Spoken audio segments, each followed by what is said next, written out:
주신 하나님 말씀은 디모데후서 3장 16절에서 17절입니다.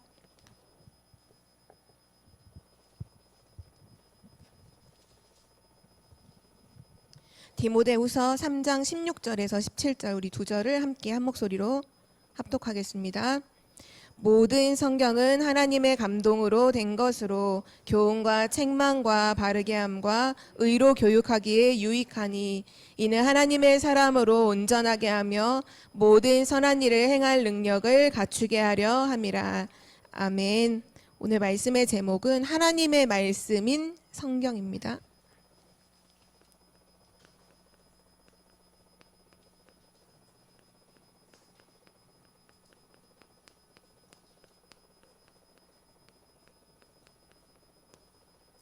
네, 우리가 이번 주에 강단 말씀을 통해서 세 가지 축복을 받은 존재로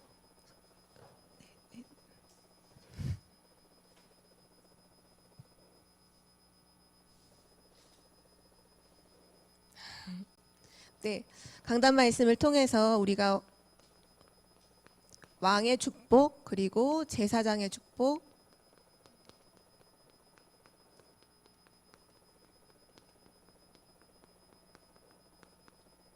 선지자의 축복을 하나님께서 우리에게 주셨다고 말씀을 해주셨죠. 이 내용을 보면 하나님께서 우리에게 사단을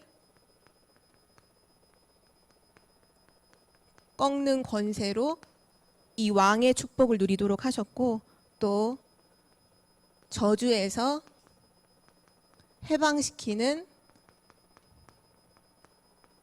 권한, 권세를 우리에게 또 주셨고, 또 흑암 가운데 흑암을 이기는 빛의 배경으로 하나님께서 우리에게 선지자의 축복을 주셨습니다. 하나님께서 우리에게 세상을 살릴 최고의 축복을 왕의 축복, 제사장의 축복, 선지자의 축복으로 사단을 꺾고 저주를 해방하고 흑암을 이기는 그 모든 축복을 우리에게 주셨어요. 하나님께서 왜 이것을 우리에게 주셨냐 하면요, 이유가 뭐냐 하면 지금 세상은 사단에게 잡혀 있고 저주 속에 있고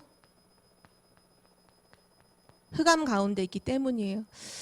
하나님께서 우리에게 이 축복을 그냥 하나님 자녀, 뭔가 우리의 어떤 삶에서 조금 누리라고 주신 게 아니라 지금 세상이 사단에게 잡혀 있고 저주 가운데 있고 흑암 가운데 있기 때문에 이 세상을 살릴 수 있는 최고의 능력을, 완전한 능력을 우리가 다 주신 거예요. 여기 세상 안에 보면 많은 게 있겠죠. 뭐 실제 내가 살고 있는 뭐 가정도 여기 속에 들어가 있고요. 내가 살고 있는 지역, 뭐 내가 있는 업의 현장, 또 우리 교회도 있겠고요. 그리고 크게는 237 나라 5천 종족도 다 포함돼서 성경에 보니까 베드로전서 5장에 보면 8절에서 9절에 이렇게 말씀하고 계세요. 근신하라 깨어라.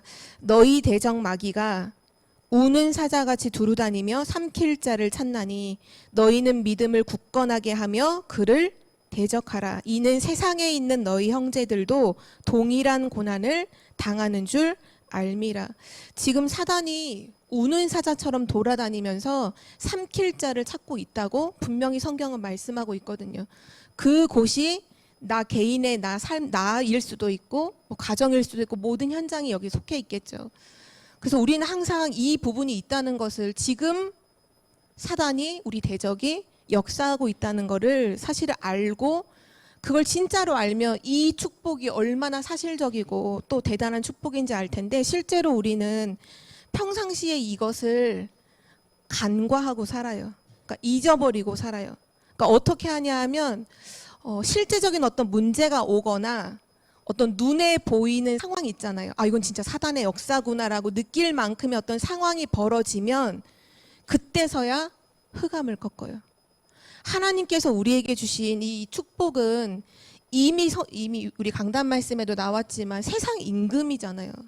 세상 임금이고 세상 신이고 지금 공중의 권세를 사로잡고 24시간 역사하고 있는 흑암인데, 우리는 24시간 역사하는 흑암으로 보지 않고 내 상황 속에서 어떤 특별한 상황이 벌어지거나 어떤 문제적인 상황이 발생을 하면 그때 잠깐 흑암을 꺾어요. 그리고 또 잊어버려요. 그래서 실제적으로 우리 가정에 사단이 안 꺾여요. 잠시 가져, 또 계속 와요. 안 꺾여요. 우리 가정과 가문에 사실은 창세기 3장 문제로부터 굉장히 오랜 시간 동안 우상 숭배와 하나님 없는 삶 속에서 살아온 가정과 가문의 배경이 있잖아요. 그러니까 오랫동안 이미 사단이 사로잡고 있는 그 흑암의 문화와 그 역사가 있는데, 우린 그 흑암을 꺾지를 않아요. 이 흑암이 꺾여야 되거든요. 이 저주 재앙이 꺾여야 돼요. 이 사단의 권세가 꺾여야 돼요. 그래야 뭔가 살아나요. 가정이 살아나고 현장이 살아나고 지역이 살아나고 그 안에 있는 사람들도 살아나게 될 텐데, 실제적으로 우리가 이 하나님이 주신 이 어마어마한 축복을요 사용하지 않아요. 그래서 이번 주 말씀하실 때 믿음이라는 말씀을 하셨잖아요. 믿음. 히브리서 11장 1절에 보면 믿음은 바라는 것들의 증거고 보이지 않는 것, 바라는 것의 실상이고 보이지 않는 것의 증거라고 말씀하셨죠. 우리가 어떻게 해야 되냐면요, 상황을 보고서 흑암을 꺾으면 이미 늦어요. 그게 아니라 하나님이 말씀하시면 그 말씀을 믿음으로 흑암을 꺾어야 돼요.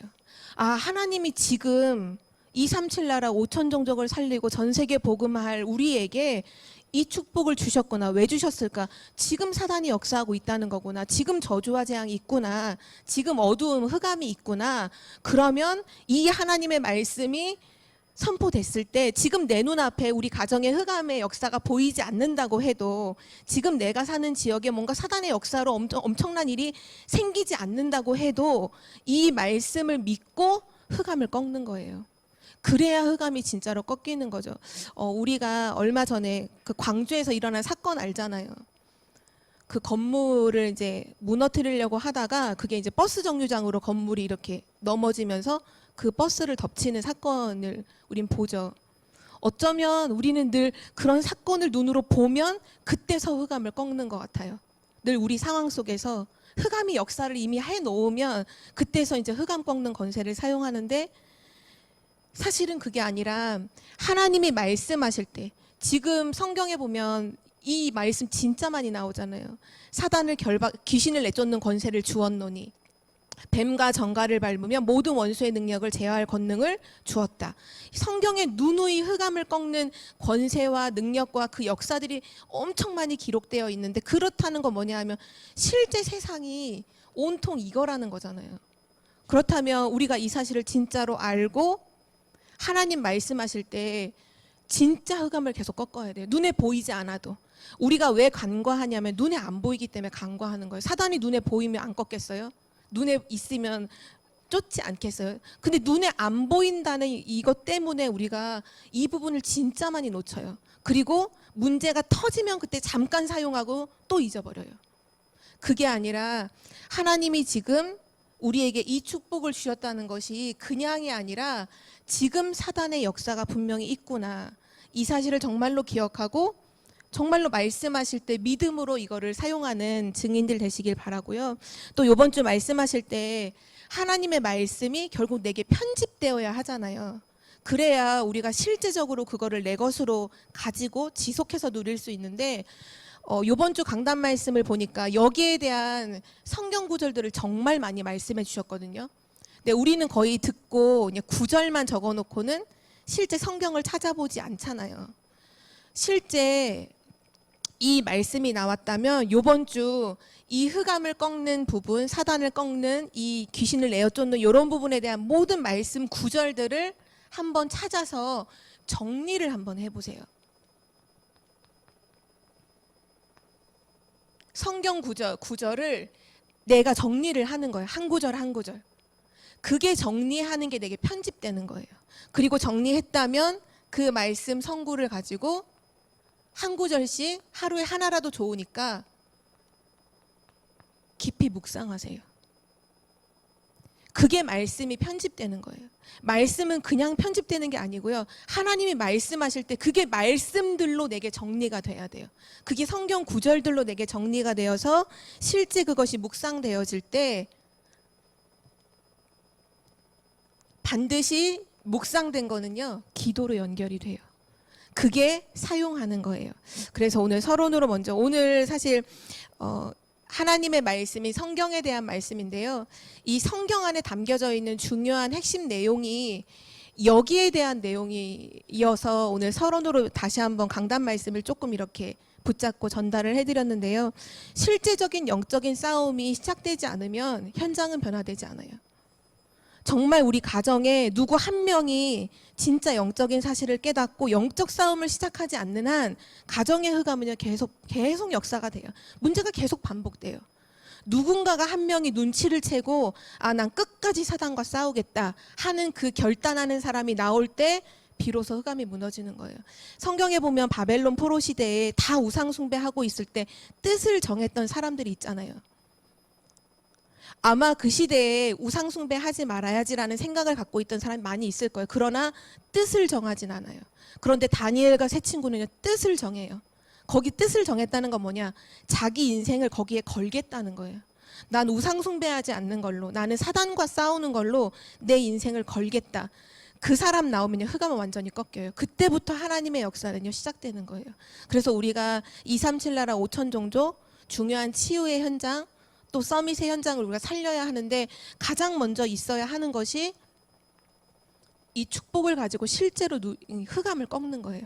그 현장의 역사는 흑암을 꺾는 거죠. 성경에 보면 우리가 오늘 하나님의 말씀인 성경에 대해서 말씀을 같이 나눌 텐데요. 그동안 계속 기도에 대한 말씀을 나눴고 이제 오늘부터 한 4주간에 걸쳐서 이제 말씀에 대해서 같이 이제 언약을 나눌 텐데요. 성경은 구약 39권, 신약 27권, 전체 66권으로 되어 있죠. 한 1500년에 걸쳐서 40명의 저자들이 성경을 기록했어요. 하나님의 감동을 받아서. 그 1500년이라는 시간에 걸쳐서 40명이 만나서 상의하고 의논해서 이렇게 적자라고 한 게 아니고 각자 그 시대에 하나님께 감동을 받아서 성경을 기록해요. 그런데 성경의 모든 내용들이요, 하나로 다 연결되어 있어요. 그 말은 사람이 적은 게 아니라 하나님이 성경을 기록하게 하신 것이다. 그러면 이 성경 안에는 뭐가 나와 있느냐?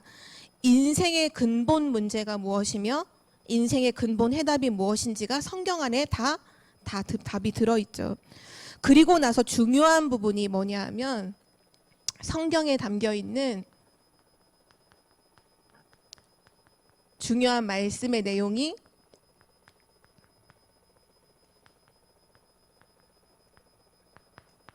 하나님의 나라입니다. 하나님의 나라에 대해서 중요한 말씀들을 하셨어요. 예수님께서 사역을 시작하실 때 하나님 나라, 그 천국이 가까웠다. 하나님 나라의 일이 시작되었다라고 성경은 기록하고 있죠. 감람산에 모였을 때에도 제자들에게 마지막으로 주신 미션이 뭐냐 하면 하나님 나라의 일을 말씀하시니라라고 하셨죠. 또 기도를 할 때도 항상 가장 먼저 그의 나라와 그의 의를 구하라. 성경은요, 하나님의 나라에 대해서 가장 중요하게 계시를 보여주시고 계시는데요. 나라라고 하는 부분은 통치잖아요. 통치. 하나님의 나라라는 건 하나님이 통치하신다는 거거든요. 근데 우리가 이제 학교에서도 배웠을 때 아마 아시겠지만 나라가 있으려면, 나라가 되려면 세 가지 조건이 필요해요. 그게 뭐냐 하면 왕, 그리고 백성, 그리고 영토. 그 세 가지가 있을 때 나라라는 개념으로 이루어지잖아요. 그래서 오늘 말씀도 영적으로 지금 성경은 하나님 나라에 대해서 말씀하고 있는데 이 하나님 나라의 임금이 누구며 백성이 누구며 영토는 무엇인지 하나님이 뭐라고 말씀하시는지를 오늘 잠깐 확인하도록 하겠습니다. 오늘 첫 번째로 우리의 왕이신 예수 그리스도입니다. 하나님 나라의 왕은 예수 그리스도예요. 성경은 그래서 예수 그리스도에 대한 예언과 성취로 가득 차 있어요. 예수님이 오시기 전부터 이미 창세기 3장 15절에 예언이 됐고요. 이 예언은 무수히 많은 예언으로 뭐 방주 대신 예수 그리스도, 도피성 대신 예수 그리스도, 뭐 피난처 대신 예수 그리스도, 유월절의 어린 양이 대신 예수 그리스도, 너무 많이 예언이 되어 있죠. 그리고 이사야서 7장 14절에 보라 처녀가 잉태하여 아들을 낳으리니 그 이름을 임마누엘이라 하리라. 오시기 전부터 이미 예수님의 탄생도 예언되어 있고요. 그리고 예수님이 어떻게 어디에서 성장하시는지, 예수님이 베들레헴에서 나실 것이라는 부분도 이미 예언이 다 되어 있죠. 미가서에 예수님이 고난 받으심, 그리고 예수님의 십자가의 죽으심, 그리고 예수님의 부활. 십자가에 달려 죽으실 때 뼈가 꺾이지 않는다는 부분들, 창으로 찔림을 받으신다는 부분들, 그 모든 것이 구약 성경에 다 예언이 되어 있어요. 그리고 예수님이 누구의 무덤에 장사 지낼 것인지도 예언이 되어 있고, 모든 것은 예언되었고 실제 성취가 되었죠. 그리고 예수님은 만왕의 왕으로 이 땅에 오셨지만 오실 때 왕궁에서 태어나신 게 아니라 베들레헴 마구간의 말구유에서 이 땅에 태어나셨죠. 왜냐하면 예수님이 임금으로 왕궁에서 태어나면 가짜들만 다 예수님께 다 붙어요. 진짜 예수가 그리스도이심을 고백하는 사람과 그렇지 않은 사람은 구분이 안 돼요. 그래서 진짜 예수가 그리스도이심을 아는 자가 믿고 구원을 받도록 초라한 모습으로 이 땅에 오셨어요. 그분은 우리를 위해서 모든 고난을 받으실 것이라는 게 예언되었죠. 이사야서 53장 1절에서 6절에 예언되어 있는데요. 이 말씀을 함께 잠깐 찾아보도록 하겠습니다. 이사야서 53장 1절에서 6절입니다.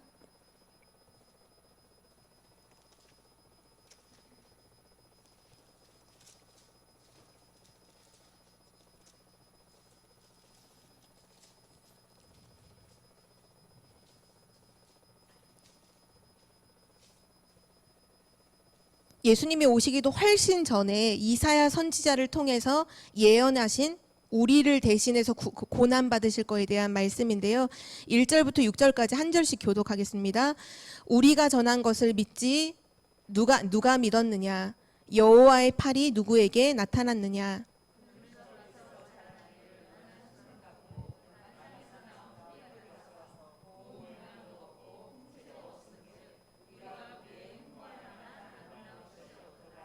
그는 멸시를 받아 사람들에게 버림받았으며 간고를 많이 겪었으며 질고를 아는 자라. 마치 사람들이 그에게서 얼굴을 가리는 것 같이 멸시를 당하였고 우리도 그를 귀히 여기지 아니하였도다.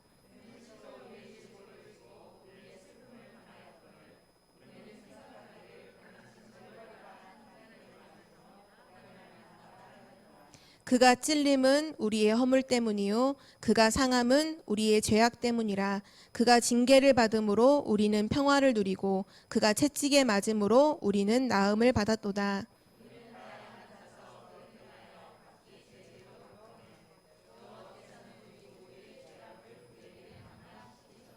아멘.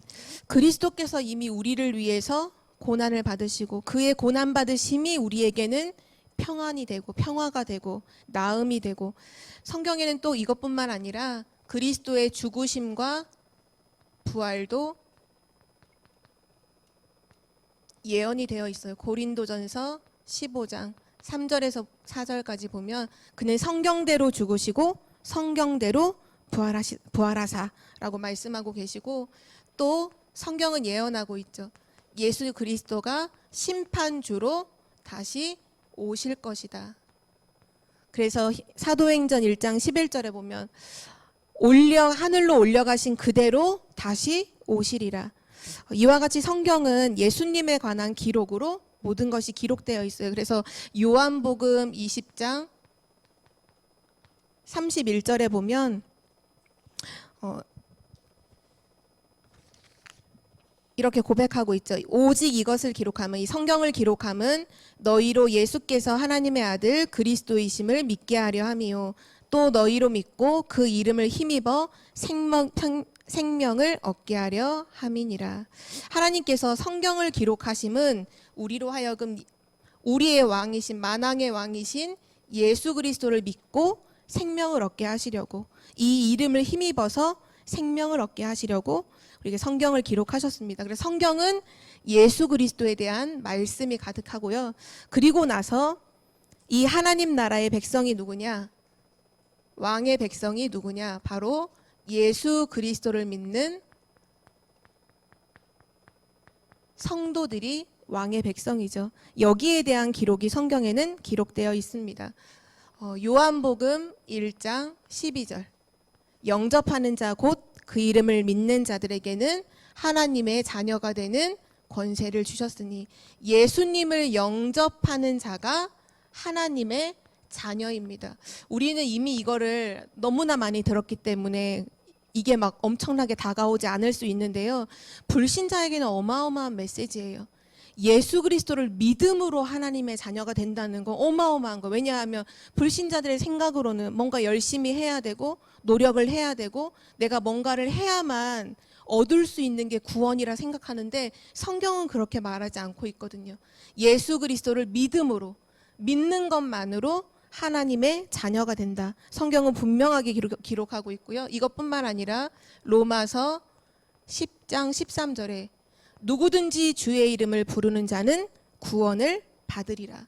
또 사도행전 16장 31절에 주 예수를 믿으라. 그리하면 너와 내 집이 구원을 받으리라. 예수를 믿으면 구원을 받는다. 예수를 믿으면 하나님의 자녀가 된다. 성경은 기록하고 있고요. 이 하나님의 자녀는 바로 왕의 자녀이기 때문에 권세가 주어진다는 것이 성경에 기록되어 있습니다. 하나님 자녀의 권세, 하나님 자녀의 특권이 있음을 성경은 기록하고 있어요. 그래서 어떤 축복을 주느냐, 이미 우리 강단 말씀에서 주신 것처럼 사단을 완전히 이길 수 있는 권세, 또 마태복음 16장 18절에서 19절에 보면 예수가 그리스도이심을 고백했을 때 반석, 너를 반석 위에 내 교회를 세우겠다. 음부의 권세가 너를 이기지 못하리라. 사단을 이기는 권세. 그리고 천국 열쇠를 내게 주노니 땅에서 매면 하늘에서도 매이고 땅에서 풀면 하늘에서도 풀리리라. 또 아까 요한복음 1장 12절에도 하나님 자녀의 권세를 주셨다고 말씀해 주셨고요. 또 베드로전서 2장 9절에 우리 강단 말씀에 나와 있는 그대로죠. 너희는 택하신 족속이요 왕 같은 제사장이요, 왕이요 제사장이요, 어둠 현장에 그리스도의 빛을 선포할, 선전할 선지자로 하나님께서 우리를 부르셨다는 사실을 성경은 분명히 기록하고 있어요. 왕의 백성, 성도, 구원받은 자에게 주신 축복과 권세를 성경은 기록하고 있습니다. 그리고 세 번째인데요. 나라의 개념 속에 바로 왕, 그리고 백성, 영토가 있는 것처럼 하나님께서 원하시는, 바라보시는 하나님의 나라가 뭐냐면 바로 이 땅 위에 하나님의 나라가 임하는 거예요. 왜냐하면 원래 하나님의 나라였거든요. 하나님께서 천지 만물을 창조하시고 인간을 하나님의 형상대로 창조하시면서 사람을 축복하셔서 생육하고 번성하여 땅에 충만하고 땅을 정복하고 다스리도록, 이 땅은 원래 하나님의 나라가 실현되는 현장이었어요. 그런데 인간이 사단에게 속아서 완전히 빼앗겼잖아요. 그래서 하나님이 말씀하시는 하나님의 나라가 뭐냐? 바로 이 땅에 하나님의 백성을 통해서 하나님의 나라가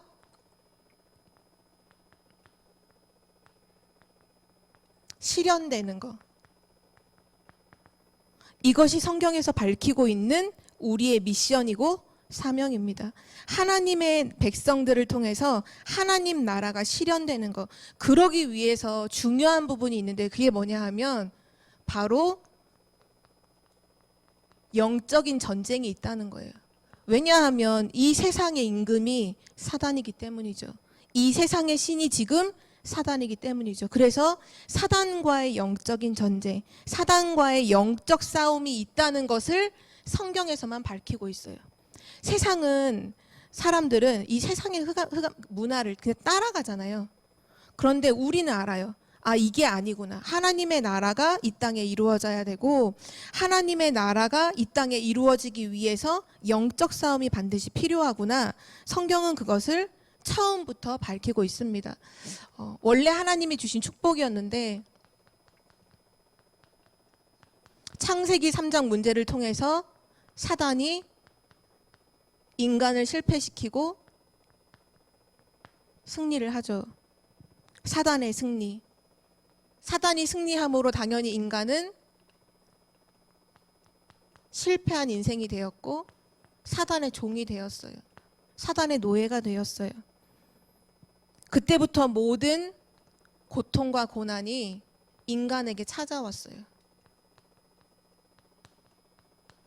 성경은 분명히 기록하고 있죠. 요한복음 8장 44절에 너희 아비 마귀, 그것이 인간의 고통의 근원입니다. 너희 아비 마귀, 마귀에게 속했다. 너희 아비의 욕심대로 살고자 하느니라. 그래서 인간은 소망이 없는 거예요. 그런데 하나님께서 이 인간을 구원하시려고 예수님을 보내주셔서 예수님의 대속으로 말미암아 이 모든 문제를 대신 해결하셨죠. 그래서 로마서 8장 2절, 그리스도 예수 안에 있는 생명의 성령의 법이 죄와 사망의 법에서 너를 해방하였음이라. 요한일서 3장 8절, 하나님의 아들이 나타나신 것은 마귀의 일을 멸하려 하심이라. 또 요한복음 14장 6절, 내가 곧 길이요 진리요 생명이니 나로 말미암지 않고는 아버지께로 올 자가 없느니라. 이 예수님의 대속으로 말미암아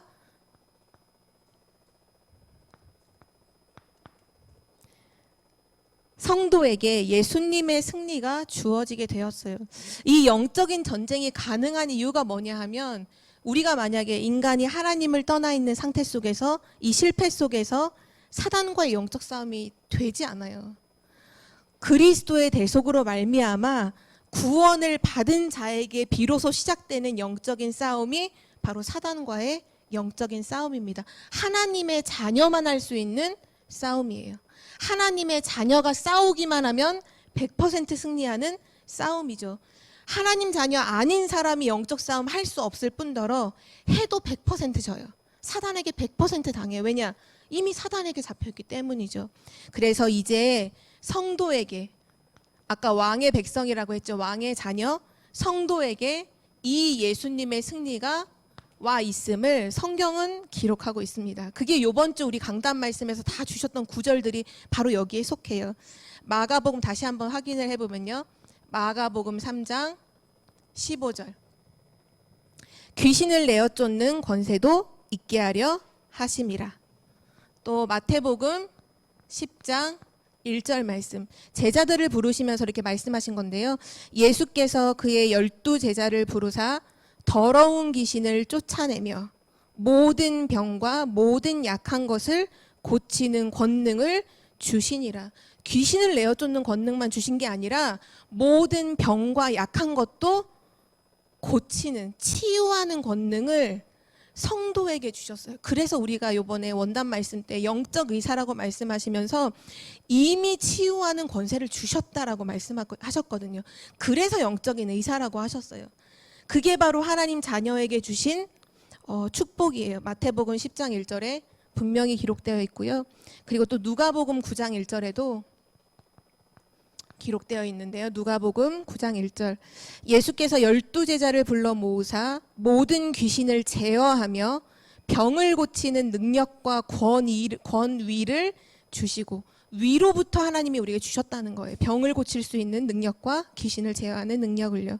그리고 너무 잘 알고 있는 말씀이죠. 누가복음 10장 19절. 너희가 뱀과 정갈을 밟으며 원수의 모든 능력을 제어할 권능을 주셨으니.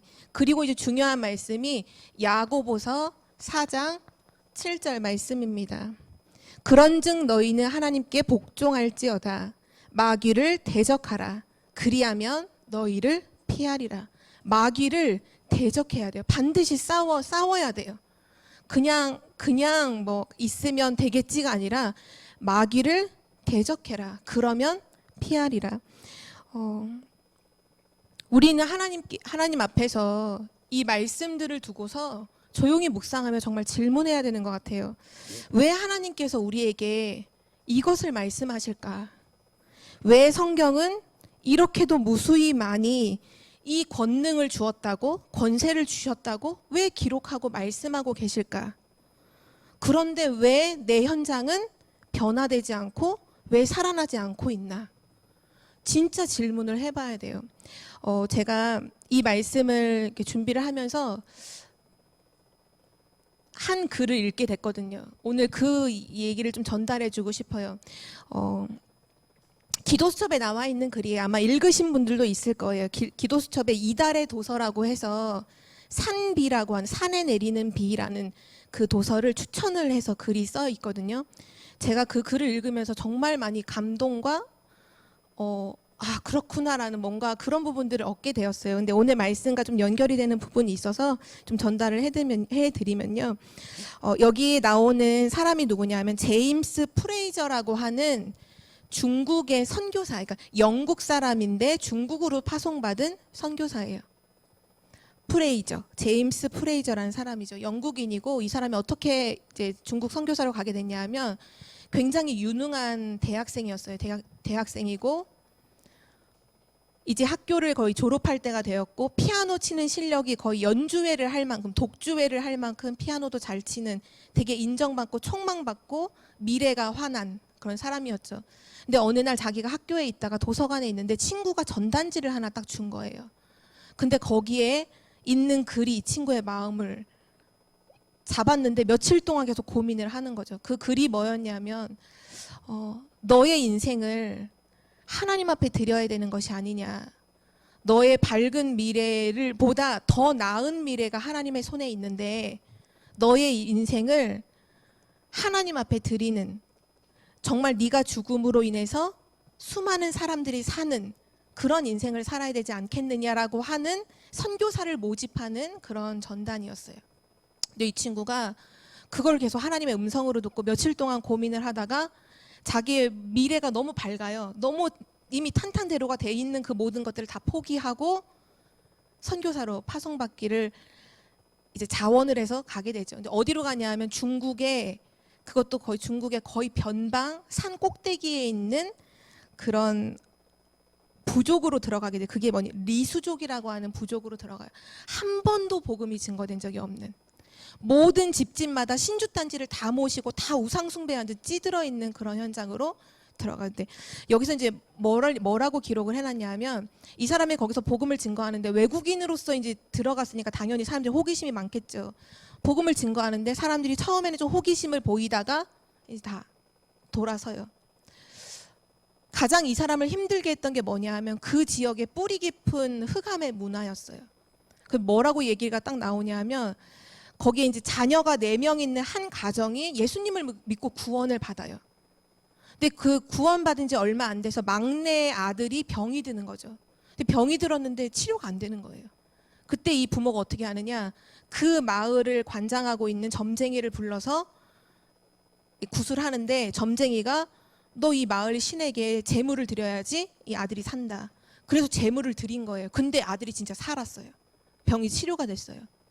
그러니까 이 사람들이 복음을 버리고 다시 원래대로 돌아가는 거죠.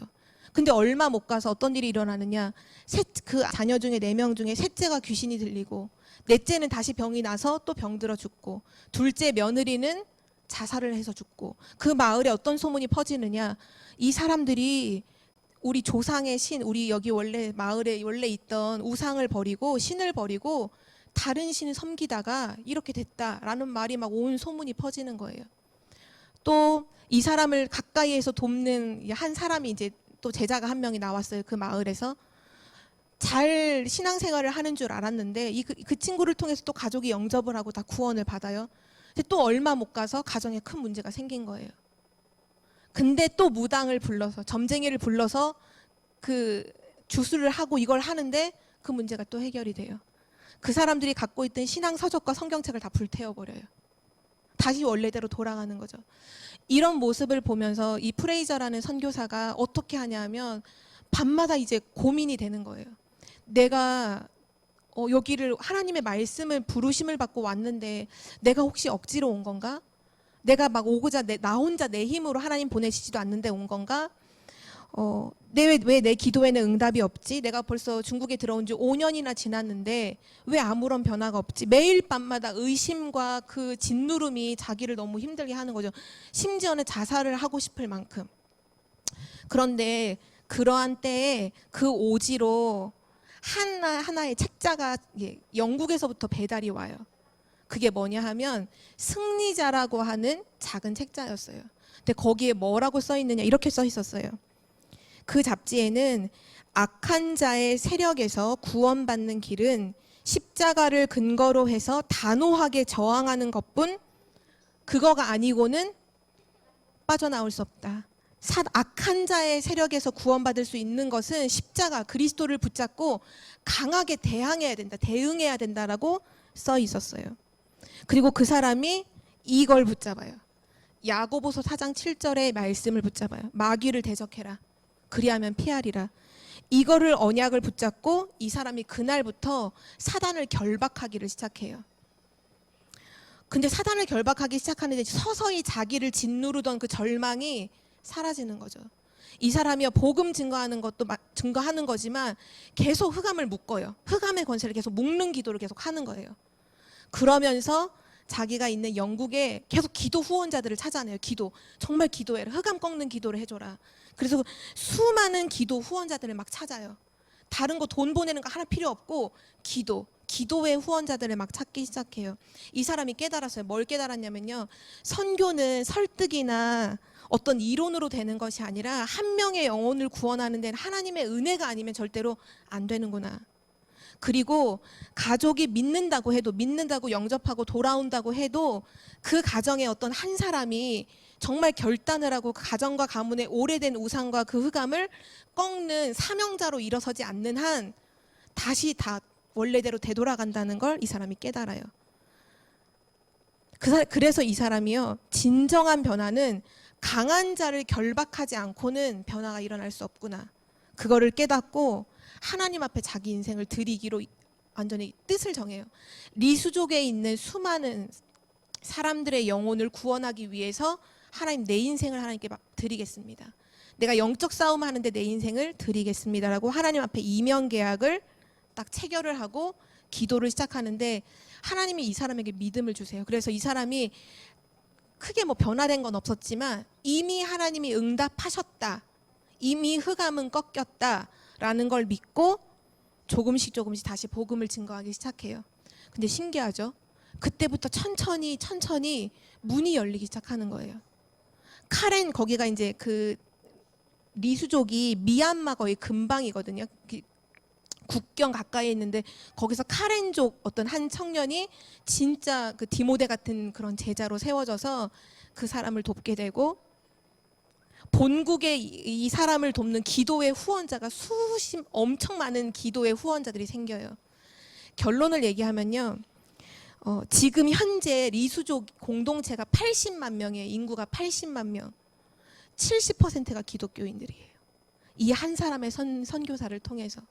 근데 이 선교사가, 저도 지금 이 책을 읽고 나서 너무 감동을 받아서 제가 책을 구입을 해서 지금 읽고 있거든요. 거기 나오더라고요. 첫째도 흑암 꺾는 기도, 둘째도 흑암 꺾는, 셋째도 흑암 꺾는. 왜냐하면 그 부족이 창세기 3장 그때로부터 지금까지 한 번도 복음이 증거된 적이 없는 수천 년 동안 어둠 가운데 있던 현장이잖아요. 지금 당장 예수가 그리스도라고 전도를 한다고 믿어지지 않는 거예요. 왜냐하면 흑암이 이미 강하게 사로잡고 있잖아요. 강한 자를 결박하지 않고는 세간을 늑탈할 수 없다라고 분명히 하나님은 누가복음에 말씀하고 있죠. 먼저 강한 자를 결박해야 거기 있는 영혼을 살릴 수 있다. 저는 오늘 이 책도 그렇고 오늘 말씀을 통해서도 성경이 너무나 강조하고 있구나. 만왕의 왕이신 예수 그리스도, 흑암의 권세를 꺾으신 예수 그리스도가 만왕의 왕이고, 우리는 예수 그리스도를 영접한 왕의 자녀고, 이제 우리가 발을 딛고 있는 이 땅은 흑암의 세상인데, 사단이 임금 노릇하고 사단이 지금 세상 신으로 왕 노릇하고 있는 이 현장에서 우리가 해야 할 것은 진짜 흑암 꺾는 기도가 다구나. 흑암 꺾는 기도를 시작하는 것이 전 세계를 살리는. 그래서 저는 이번 주 강단 말씀 받을 때, 이미 이 글을 읽고서 강단 말씀을 받을 때 이 말씀이 너무 사실이더라고. 그렇지, 맞아. 흑암 꺾는 권세, 왕의 축복, 저주를 해방시키는 제사장의 축복, 흑암 이기는 빛의 배경 선지자의 축복, 이거면 세상을 살릴 수 있구나. 세상을 회복시킬 수 있구나. 이 책을 소개하는 분이 뭐라고 마무리를 졌냐 하면, 우리가 237 나라 5천 종족을 지금 놓고 기도하잖아요. 그냥 237 나라 5천 종족을 살리게 하옵소서가 아니라 정말 영적 통신망을 구축해야 된다는 거예요. 237 나라를 두고 영적 통신망을 구축해서 기도를 통해서 매일마다 흑암 꺾는 기도가 계속돼야지 우리 다락방 전 모든 가족이 매일 237과 5천 종족과 치유와 서밋의 현장을 두고 흑암 꺾는 기도를 다 한다. 그러면 세계복음만 앞당겨질 수밖에 없는 거잖아요. 그런데 실상은 어떠냐면요, 이걸 간과해요. 우리는 문제가 터지면 그때서 흑암을 조금 꺾다가 말거든요. 그게 아니라 바로 지금, 진짜 왜 내 현장은 변화되지 않을까? 왜 우리 가정은 변화되지 않을까? 지금 하나님이 우리를 부르시는 건 아닐까요? 이 가정의 흑암을 꺾는 그 한 사람으로 서라고 우리를 부르시는 거고, 우리가 사는 지역에 영적 문제와 재앙이 계속 있잖아요. 누가 기도하지가 아니라 우리가 바로 이 지역을 책임지는 한 사람, 복명동을, 또 우리가 서 있는 각자 지역을 책임지는 기도의 파수꾼으로 영적인 안테나를 꽂고 기도하기를 원하시고, 정말 237 나라 5천 종족을 말로만 하는 것이 아니라 정말 누군가가 매일 밤 엎드려서 237 나라 5천 종족을 두고 흑암을 꺾는 기도를, 정말 이 프레이저라는 선교사 흑암을 묶는 기도했다. 우리 늘 어린 아이들이 찬양할 때 사단이 꽁꽁 묶여 떠나갈지어다라고 하잖아요. 꽁꽁 묶는 이유 아시죠?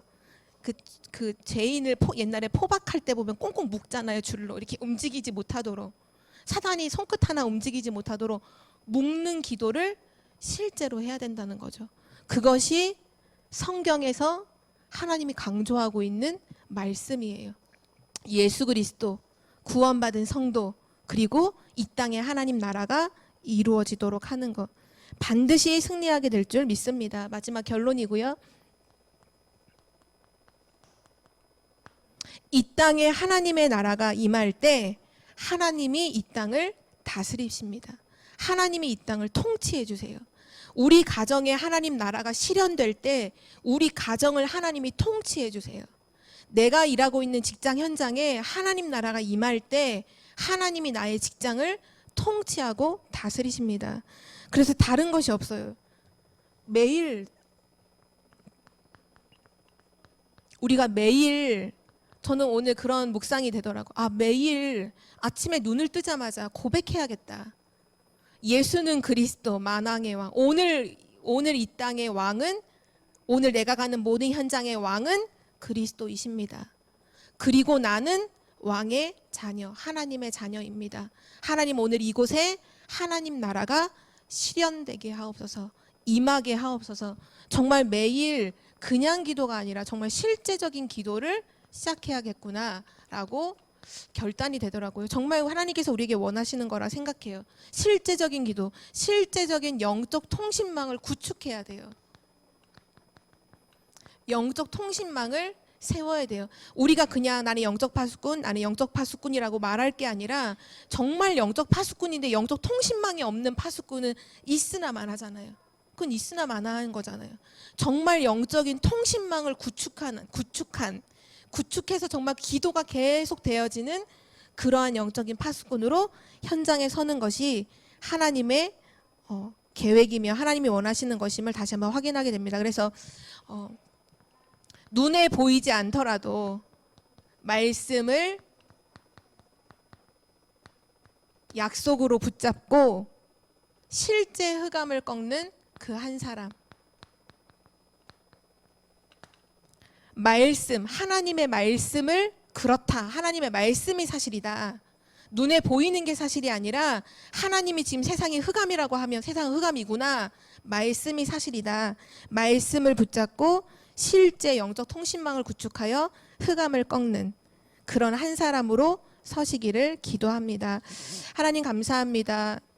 성경에서 말씀하고 있는 예수가 그리스도라는 이 복음의 언약을 우리에게 알게 하시고 또 그리스도 안에 있는 권세를 가진 하나님의 자녀 신분과 권세를 우리에게 주시고 이제 가는 모든 현장에 하나님 나라를 실현하는 최고의 미션을 주신 하나님께 감사와 영광을 돌립니다. 우리의 힘이 아니라 이미 하나님께서 왕의 축복을, 선지자의 축복을, 제사장의 축복을 주심으로 이미 이기고 승리할 수밖에 없는 이 축복을 주셨음을 먼저 믿고 말씀을 붙잡고 실제적으로 현장의 흑암을 꺾는 한 사람으로 서게 하여 주옵소서. 우리 성도들이 있는 모든 현장에 영적 통신망이 구축되는 은혜를 허락하여 주옵소서. 모든 가정, 모든 현장, 모든 지역 237 나라 5천 종족을 놓고 기도하는 그런 교회로 그 한 사람으로 내가 설 수 있도록 인도하여 주옵소서. 감사드리며 주 예수 그리스도의 이름으로 기도드립니다. 아멘. 우리 찬